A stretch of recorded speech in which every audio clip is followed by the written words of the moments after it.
Hello everyone, master जी में आपका बहुत बहुत स्वागत है। यह क्लास 8th का science chapter 9 reproduction in animals का सेकंड पार्ट है। बच्चों, इससे पहले वाले पार्ट में हमने अलग अलग जानवरों के यंग वंस को यानी उसके बच्चे को क्या कहते हैं इसको हमने देखा था। उसके बाद modes of reproduction, sexual reproduction, male reproductive organ, female reproductive organ को हमने देखा था। आज हम फर्टिलाइजेशन के ऊपर बात करेंगे। तो इसको शुरू करने से पहले अगर आप हमारे चैनल पे नए हैं तो कृपया करके हमारे चैनल को सब्सक्राइब करें, लाइक करें। किसी तरह के कन्फ्यूजन होने पर आप हमें कमेंट भी कर सकते हैं। और अगर यह वीडियो आपको अच्छी लगे तो अपने दोस्तों के साथ शेयर करना ना भूलें। तो चलिए बिना देर किए शुरू करते हैं line by line. The first step in the process of reproduction is the fusion of a sperm and ovum। कहने का मतलब कि रिप्रोडक्शन का जो फर्स्ट स्टेज होता है वह फ्यूजन होता है। यह फ्यूजन होता कैसे है? तो मेल के थ्रू स्पर्म और फीमेल के थ्रू ओवम जब आपस में मिलते हैं, मीटिंग करते हैं, उसी को हम फ्यूजन कह रहे हैं। तो ये क्या होता है? फर्स्ट प्रोसेस होता है किसका? रिप्रोडक्शन का। When sperms come in contact with an egg, one of the sperms may fuse with the egg। कहने का मतलब कि जब पुरुष का यानी मेल का स्पर्म फीमेल एग के साथ कांटेक्ट होता है तो वह फ्यूज होता है, ओके, जिसे हम एग भी कह रहे हैं। Such fusion of the egg and the sperm is called fertilization। इस तरीके का जो स्पर्म और एग मिल रहा है, एक दूसरे के साथ कांटेक्ट में आ रहा है, तो इसे हम फर्टिलाइजेशन कह रहे हैं या इस नाम से हम जानते हैं। जैसे कि फिगर 9.5 में आप देख सकते हैं इस तरीके का। ये देखिए फर्टिलाइजेशन हो रहा है। ये कई लेयर से मिलकर बना होता है। जो अंदर में है वह फीमेल ओवम है या एग है, और ये जो मिलियंस के संख्या में जो मेल के थ्रू यह स्पर्म्स आते हैं। उसके बाद क्या होता है कि अगर कोई सिंगल स्पर्म अगर एंटर कर जाता है तो यह वॉल फिर से क्या होता है, ये क्लोज हो जाता है। उसके बाद दूसरे स्पर्म को एंट्री नहीं लेने देता है। ठीक है, आगे देखते हैं आगे क्या लिखा हुआ है। ड्यूरिंग फर्टिलाइजेशन यानी फर्टिलाइजेशन के समय the nuclei of the sperm and the egg fuse to form a single nucleus. कहने का मतलब कि यह जो न्यूक्लियाई स्पर्म का न्यूक्लियाई होता है यह एग के साथ फ्यूज होता है यानी फर्टिलाइज हो जाता है, तो यह सिंगल न्यूक्लियस बनता है।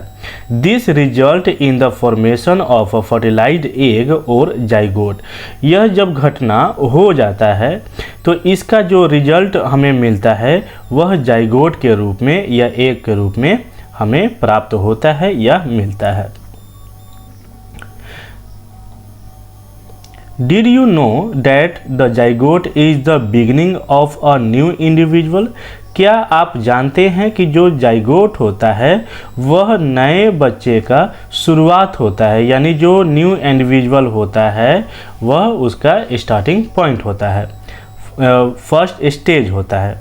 ओके, अब हम देख लेते हैं। यहाँ देखिए ये जो आपको ये दिखाई दे रहा है, इसमें ये जो हमने न्यूक्लियाई किया यानी न्यूक्लियाई जब ये फ्यूजन के बाद बना तो ये क्या करेगा कि ये डिवाइड होगा।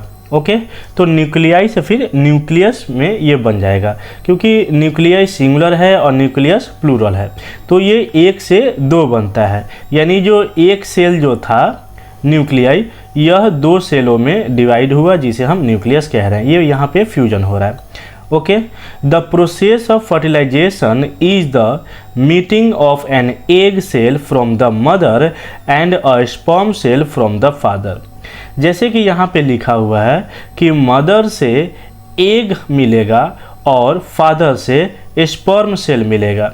जब ये दोनों आपस में कांटेक्ट में आएंगे तो यह फर्टिलाइजेशन होगा। So the new individual inherits some characters from the mother and some from the father।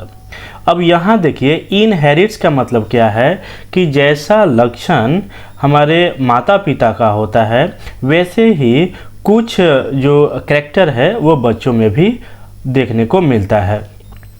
Look at your brother और सिस्टर, आप अपने भाई बहन को ही देखिए, थोड़ा बहुत कुछ लक्षण मैच कर सकता है फादर के साथ, मदर के साथ, या भाई बहनों के साथ, या फिर यानी मदर फादर ब्रदर सिस्टर, इनका क्या है कि आपस में कुछ लक्षण या कैरेक्टर मैच करते हैं।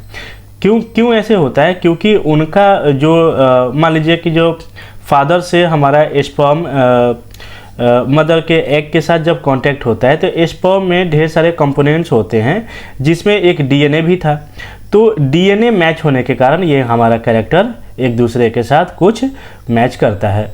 सी if you can recognise some characters in them similar to those of your mother और योर फादर, यानी कुछ ना कुछ लक्षण जो है आपके माता पिता से मैच करता होगा।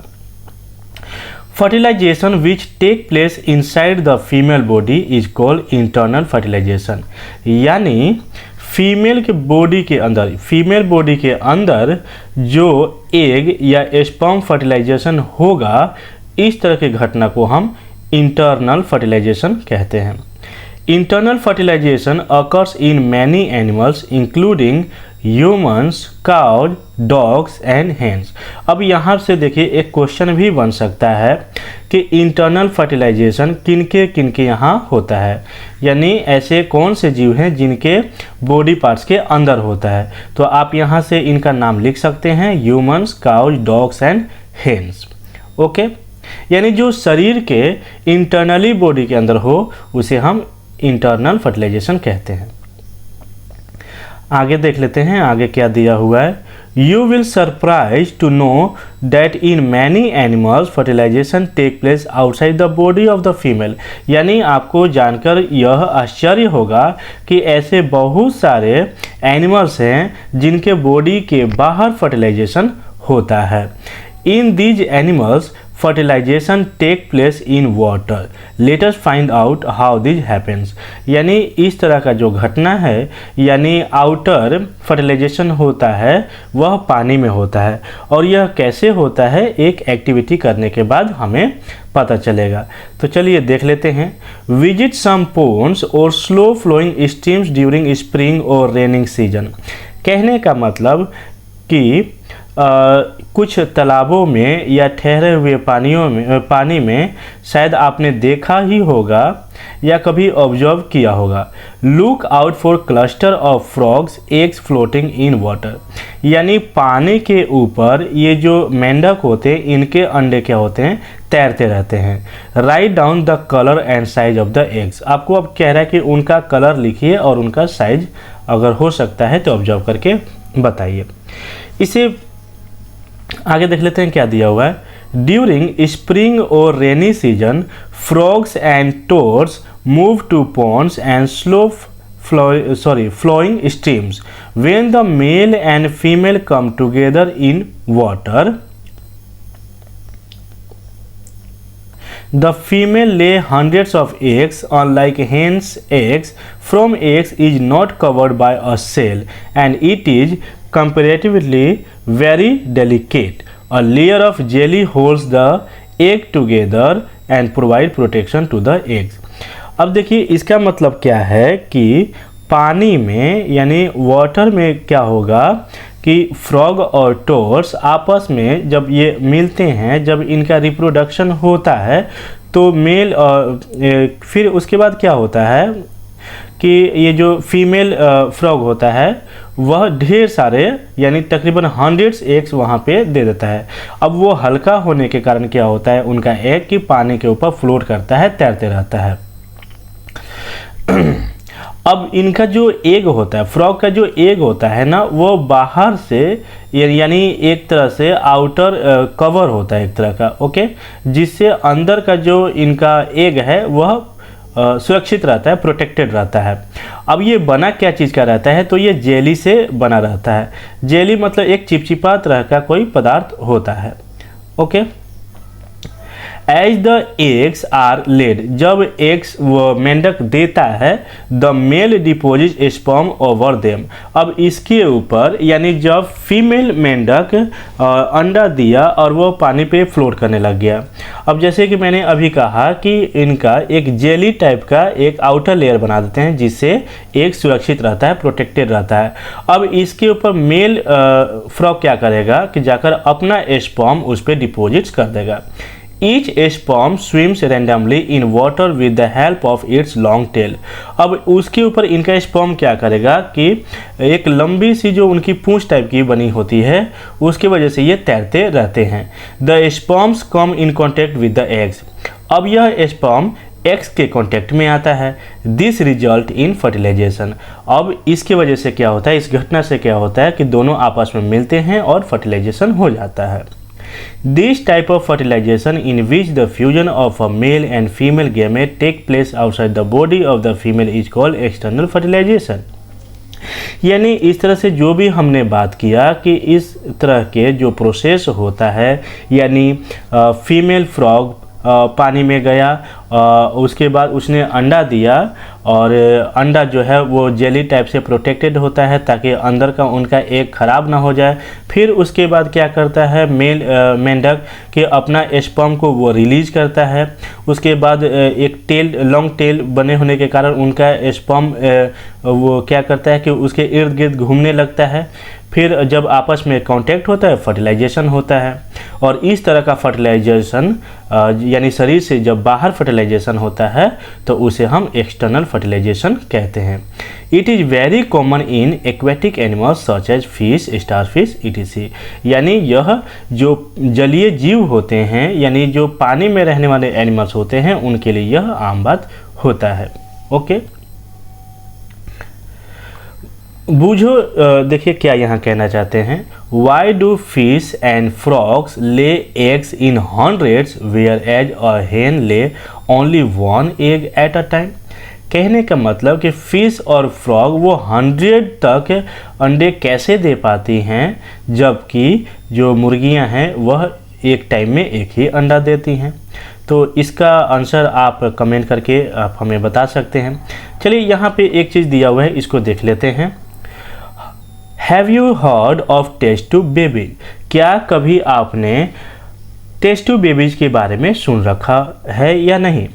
तो आई होप आपने इसके बारे में ज़रूर ही सुना होगा।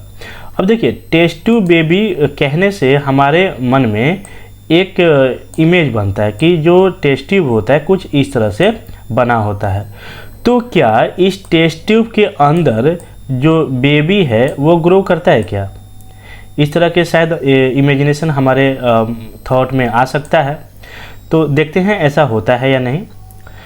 बूझो and Paheli teachers once told them in the class that in some women oviducts are blocked.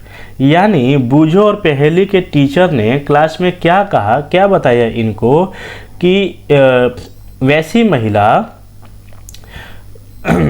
यानी कुछ ऐसी महिला होती हैं जिनका जो ओविडक्ट होता है वह ब्लॉक्ड होता है।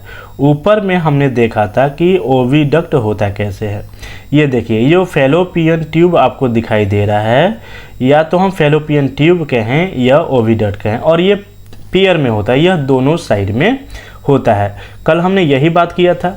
अब देखिए यहाँ से होता क्या है कि ओवरी से जब एग मैच्योर होकर यहाँ से पास ऑन होता है तो यहाँ आकर ओविडक्ट में आकर यह स्टैंड बाय में रहता है, वेट करते रहता है।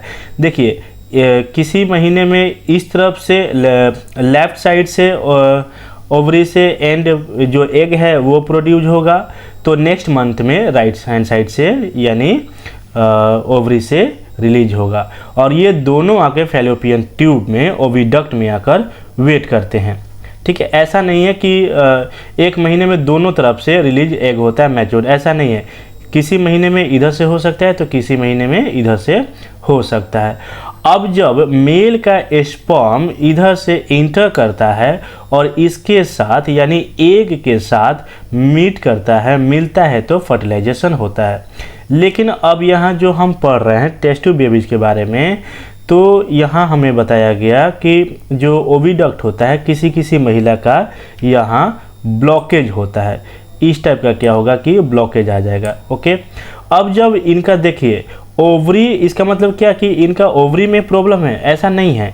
इनका ओवरी जो है एग प्रोड्यूस तो कर रहा है, लेकिन यह यहाँ तक जाकर ये यहाँ रुक जा रहा है और मेल का स्पर्म आकर यहाँ रुक जा रहा है। तो ये दोनों एक दूसरे के साथ फ्यूज नहीं हो पा रहे हैं, इसीलिए फर्टिलाइज नहीं हो पा रहा है। ओके, आगे देख लेते हैं आगे क्या दिया हुआ है। These womens are unable to bear babies, इस तरह की महिलाएं बच्चे को जन्म नहीं दे पाती हैं। Because sperms can not reach the egg for fertilisation, जैसे कि मैंने अभी कहा कि जो स्पर्म है वो फीमेल एग के साथ कांटेक्ट में नहीं आता है। इन सच केसेस, तो इस तरह के घटनाओं में क्या किया जाता है, डॉक्टर्स लोग क्या करते हैं, doctors collect freshly release egg and sperms and keep them together for a few hour for IVF और इन वाइट्रो फर्टिलाइजेशन। अब देखिए कि डॉक्टर क्या करता है कि मेल का स्पर्म कलेक्ट करके, फ्रेश जो होता है स्पर्म उसको कलेक्ट करके, और जो ये वुमेन है यानी फीमेल है उसका भी एग को कलेक्ट करके, इन दोनों के जो गैमेट्स हुआ, इन दोनों को ये क्या करता है कि एक जगह स्टोर कर लेता है, यानी IVF में, जिसका मतलब वाइट्रो फर्टिलाइजेशन, यानी यहाँ पे रख के और तकरीबन कुछ घंटों के लिए छोड़ दिया जाता है। ठीक है, जिसे हम आउटसाइड भी कह सकते हैं, fertilisation outside of the body. In case fertilisation occurs the zygote is allowed to develop for about a week and then it is placed in the mother's uterus. अब इसके बाद क्या किया जाता है कि बाहर में यानी IVF में, अब देखिए किया जाता है कि ये जो टेस्ट ट्यूब है इसमें क्या किया जाता है कि दोनों का गैमेट्स को यानी मेल स्पर्म को और फीमेल एग को फर्टिलाइज इसमें करवाया जाता है, टेस्ट ट्यूब में करवाया जाता है। उसके बाद कुछ सप्ताह के बाद फिर क्या किया जाता है कि मदर के यूटेरस में जाकर शिफ्ट इसको कर दिया जाता है। यानी जब यह फर्टिलाइज बाहर टेस्ट ट्यूब में हो जाता है तो मदर के यूटेरस में यहाँ पर लाकर सर्जरी के थ्रू यहाँ पे क्या किया जाता है कि शिफ्ट कर दिया जाता है। ओके, क्योंकि यहाँ जो ब्लॉकेज था, अब ब्लॉकेज होने के कारण क्या समस्या आ रहा था कि स्पर्म और एग एक दूसरे के साथ कांटेक्ट में नहीं आ रहे थे और फर्टिलाइज नहीं हो रहा था।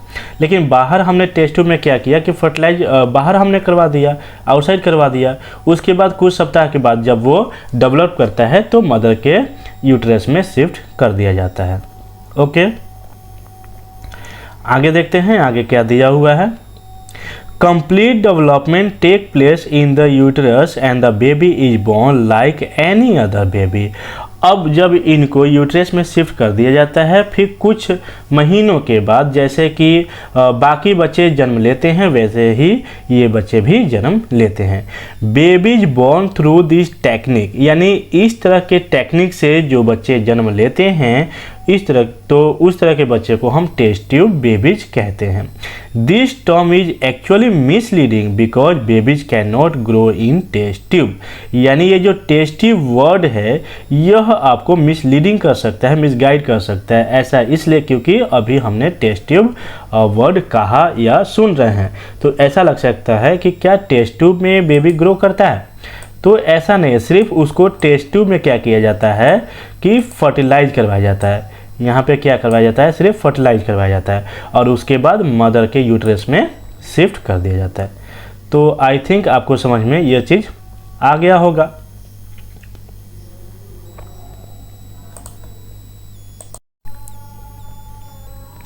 Though these animals lay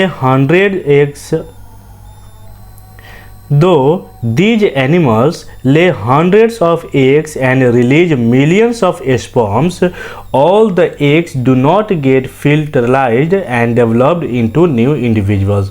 This is because the eggs and sperms get exposed to water movement, winds and rainfall. Also, there are other animals in the pond which may feed on eggs. Thus, production of large number of eggs and sperms is necessary to ensure fertilization of at least a few of them। अब देखिए यहाँ ये चीज़ कह रहा है कि जब वह इस तरह के एनिमल, फिश या फ्रॉग, जब ये तकरीबन हंड्रेड्स ऑफ एग्स देते हैं तो और मिलियंस ऑफ स्पर्म रिलीज़ किया जाता है, तो ढेर सारे होने भी चाहिए। लेकिन ऐसा देखिए होता नहीं है, कुछ तो नेचुरली क्या होता है कि ये जो कभी देखिए अभी यहाँ पे क्या दिया हुआ है कि कभी विंड के कारण, तो कभी रेनफॉल के कारण, कभी वाटर का मूवमेंट के कारण कुछ तो बेकार हो जाता है और उसमें से कुछ ही रह पाता है और फिर फर्टिलाइज करके उसमें से कुछ जीव जन्म लेते हैं। ओके, इसका मतलब यही है। अब यहाँ बूझो, देखिए क्या कह रहे हैं, how could a single cell become such a big individual. यानी जो सिंगल सेल से मिलकर बने होते हैं वह इतना बड़ा कैसे हो जाता है, यानी जो सेल है, सिंगल सेल है, वो इतना बड़ा कैसे हो सकता है। ये यहाँ पे जैसे आपने इनका देखा होगा, मुर्गियों का देखा होगा, ठीक है, तो इनके मन में ऐसा क्वेश्चन आ रहा है। तो चलिए इसी से रिलेटेड नया टॉपिक पढ़ते हैं, डेवलपमेंट ऑफ एम्ब्रियो। एम्ब्रियो को बच्चों हिंदी में हम भ्रूण कहते हैं। ओके, शायद कभी आप अगर किसी क्लिनिक में या किसी हॉस्पिटल में विजिट किए होंगे तो वहाँ पे लिखा भी रहता है कि भ्रूण हत्या एक अपराध है, इस तरह से शायद आपने पढ़ा होगा, तो वही एम्ब्रियो है। ओके, शुरू करते हैं। Fertilization result in the formation of zygote which begins to develop into an embryo। कहने का मतलब कि जब फर्टिलाइजेशन हो जाता है तो इसके रिजल्ट में हमें जाइगोट बनते हुए मिलता है। ओके, और इसकी शुरुआत जो होती है यानी जाइगोट से फिर किस में बन जाता है, एम्ब्रियो में। ओके, जैसे कि फिगर 9.8 में आप देख सकते हैं, ये देखिए यहाँ पर दिया हुआ है, यहाँ पे देख लेते हैं। ये देखिए ये क्या था, ओवरी था, जो कि यहाँ पे ढेर सारे अंडे बनते हैं, है ना, यानी फीमेल रिप्रोडक्टिव पार्ट में ओवरी आपने पहले से ही पढ़ा था कि जो ओव्यूलेशन हो रहा है, ओव्यूलेशन कहने का मतलब कि यह एक घटना हो रहा है और यहाँ ढेर सारे एग बनते हैं, लेकिन जो एग मैच्योर्ड होता है वही मूव करके दूसरे साइड जाकर शिफ्ट होता है। अब देखिए यहाँ पे जब ये एग यहाँ से चला तो फिर ये जाइगोट बना। ओके, जब फर्टिलाइज हो गया स्पर्म के साथ तो जाइगोट बना। अब ये जाइगोट जैसे जैसे शिफ्ट होगा तो ये क्या करेगा कि 1 से 2, 2 से 4, 4 से 8 सेल्स में डिवाइड होगा। ओके, और इस तरह से ये जाकर यूट्रस में शिफ्ट हो जाता है। अब यहाँ शिफ्ट होने के बाद क्या होगा कि फिर ये जो यूट्रस का वॉल होता है इसके साथ चिपक जाता है और कुछ दिन के बाद जैसे जैसे ये डेवलप करता है तो ये फिर एम्ब्रियो बन जाता है, यानी छोटा सा जो शिशु होता है वह बनना शुरुआत हो जाता है। आगे देखते हैं क्या दिया हुआ है। The zygote divides repeatedly to give rise to a ball of cells. Figure 9.8b। The cells then begin to form groups that develop into different tissues and organs of the body. This developing structure is termed an embryo. The embryo gets embedded in the wall of the uterus for further development. Figure 9.8c। अब देखिए यहाँ पे 3 picture आपको यहाँ दे रखा है, A, B and C। Okay, तो ये प्रोसेस तो मैंने आपको बता दिया कि ये कैसे हो रहा है। अब B नंबर में जो फिगर दे रखा है, यहाँ देखिए क्या दे रखा है, बॉल ऑफ सेल्स यानी एनलार्ज, यानी ये जो सेल्स होगा यह समय के साथ डेवलप करेगा, बड़ा होने के बाद यह मल्टीपल में यह डिवाइड्स होते जाएगा। उसके बाद सी नंबर में देखिए क्या दे रखा है, embedding of the embryo in the uterus enlarge, यानी इसमें जब ये डिवाइड होकर अलग अलग बने तो यह एम्ब्रियो बनेगा। ओके, एम्ब्रियो के बनने के साथ में क्या करेगा कि यूटेरस के वॉल के साथ यह चिपक जाएगा, शिफ्ट हो जाएगा। अब आगे देखते हैं। The embryo continues to developed in the uterus. Okay, अब यूटेरस में ही यानी फीमेल यूटेरस में ही ये एम्ब्रियो कंटिन्यू ग्रो करते जाता है। It gradually develops body parts such as hands, legs, head, eyes, ears etcetera. यानी यहीं पर ये यूट्रस में ही ये जो एम्ब्रियो है इनका पार्ट्स ऑफ बॉडी क्रिएट होना यानी बनना, फॉर्मेशन शुरू हो जाता है। यानी बेबी का हाथ, पैर, आँख और बाकी दूसरे parts. Okay, The stage of the embryo in which all the body parts can be identified is called a fetus. Okay? कहने का मतलब कि जब अल्ट्रासाउंड के थ्रू डॉक्टर पता लगाते हैं, चेकअप करते हैं और जब उन्हें अलग अलग बॉडी पार्ट्स पता चलने लगता है, वो आइडेंटिफाइड करने लगते हैं, तो इस स्टेज को हम फीटस कहते हैं। जैसे कि फिगर 9.9 में आप देख सकते हैं यहाँ पर। Okay, When the development of the fetus is complete, the mother gives birth to the baby. जब यह जो बेबी है यह डेवलप कर जाता है यानी बड़ा हो जाता है, तो उसके बाद इनकी जो माँ है वह इनको जन्म दे देती है। आगे देखते हैं आगे क्या दिया हुआ है। Internal fertilisation take place in hens also. यानी इंसानों की तरह ही जो हेन्स होती हैं वो भी इंटरनली ही फर्टिलाइजेशन करती हैं। ऐसे बहुत सारे एनिमल्स भी हैं जो इंटरनल फर्टिलाइजेशन करते हैं, जैसे काऊ, बैफलो, हेन्स और भी अलग अलग जानवर इंटरनली करते हैं। But Do hens give birth to babies like human beings and cows? यानी क्या इंसानों और गाय के तरह मुर्गियां भी बच्चों को ही जन्म देती है? तो ऐसा तो बिल्कुल नहीं है। ये तो बहुत कॉमन सा सवाल है, क्वेश्चन है कि नहीं वो बेबी ना देकर वो तो अंडा देती हैं। You know that, आप जानते हैं, they do not, यानी वो ऐसा नहीं करते, वो बेबी को जन्म नहीं देते हैं, वो अंडे देते हैं। Then how are chicks born? तो क्वेश्चन यहाँ पे ये उठता है कि जो मुर्गी के बच्चे हैं वह जन्म कैसे लेते हैं। लेट अस फाइंड आउट, चलिए इसको अब पता लगाते हैं।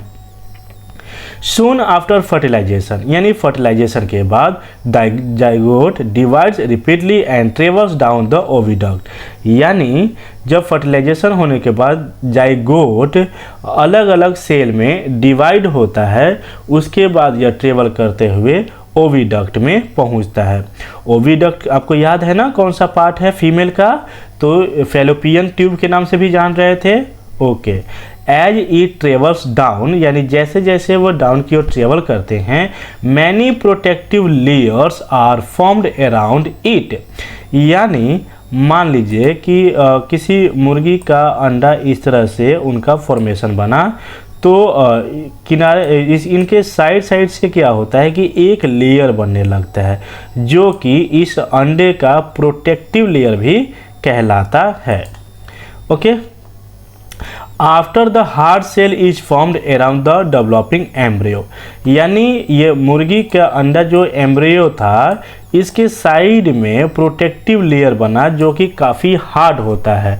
वाइट कलर का आपने अंडा देखा है ना, तो वो जो छिलका यानी जो आप छीलते हैं, कभी बॉयल करने के बाद आपने छीलते हुए ज़रूर किसी को देखा हो या आपने भी एक्सपीरियंस किया होगा कि वो जो होता है वह एम्ब्रियो का प्रोटेक्टिव पार्ट्स होता है, लेयर होता है। ठीक है, और ये बना किसका होता है? तो ये कैल्शियम का बना होता है। ये अलग से मैंने आपको बता दिया। आगे देखते हैं। And then finally lays the eggs. अब ये हैन क्या करती है कि अंडे को देती हैं। The embryo takes about 3 weeks to develop into a chick. अब अंडे के अंदर जो एम्ब्रियो है वह तकरीबन 3 सप्ताह का वक्त लेता है चिक बनने में। You must have seen the hen sitting on the eggs to provide sufficient warmth। आपने जरूर मुर्गी को अंडे के ऊपर बैठते हुए देखा होगा। वो क्यों बैठती हैं? ताकि उस अंडे को सफिशिएंट गर्माहट मिल सके। Did you know that development of the chick takes place inside the egg shell during this period. यानी क्या आपको पता है कि ये जो एग है उसका जो प्रोटेक्टिव सेल है इनका क्या पीरियड होता है। After the chick is completely developed it burst open the egg shell. यानी जब इनका हैचिंग पीरियड कंप्लीट हो जाता है उसके बाद ये अंडा टूटने लगता है और टूटने के बाद फिर क्या होता है कि उसमें से बच्चा निकल जाता है। In animals which undergo external fertilization development of the embryo take place outside the female body. यानी कुछ एनिमल्स ऐसे भी होते हैं जो बाहर फर्टिलाइजेशन करते हैं जिसे हम एक्सटर्नल फर्टिलाइजेशन कह रहे हैं, और बाहर जाके उनका जो एम्ब्रियो होता है वह डेवलप करता है, जैसे अभी अंडे का हमने देखा। The embryos continue to grow within their egg covering. यानी जो एग का कवर होता है, छिलका होता है, प्रोटेक्टिव पार्ट्स होता है, उसके अंदर ये कंटिन्यू ग्रो होते रहते हैं। यानी तकरीबन जितने भी बर्ड्स हैं जो अंडे देते हैं उनका यही हाल है। After the embryo develop the egg hatch. यानी जब ये एम्ब्रियो डेवलप कर जाता है तो एग में कंप्लीट हो जाता है। You must have seen the numerous tadpole swimming in ponds and steam. आपने कई सारे जो टैडपोल्स होते हैं, मेंढक के बच्चे होते हैं, उनको अपने तैरते हुए पानी में या तालाबों में अपने कई सारे को देखा भी होगा। ओके, तो उम्मीद करता हूँ कि आपको ये चैप्टर अभी तक तो समझ में आ रहा होगा। अगर फिर भी नहीं आ रहा होगा तो प्लीज़ आप हमें कमेंट करके अपना फीडबैक ज़रूर दीजिए। इससे क्या होता है कि हमें पता चलता है कि आप हमारे वीडियो को देख रहे हैं या नहीं देख रहे हैं। अगर अच्छा लगता है तो लाइक कमेंट ज़रूर किया कीजिए, इससे क्या होता है हमें हौसला मिलता है। ठीक है बच्चों, आज के लिए बस इतना ही रहने देते हैं। अगले पार्ट में यानी थर्ड पार्ट में हम इस टॉपिक को देखेंगे। तब तक के लिए नमस्कार।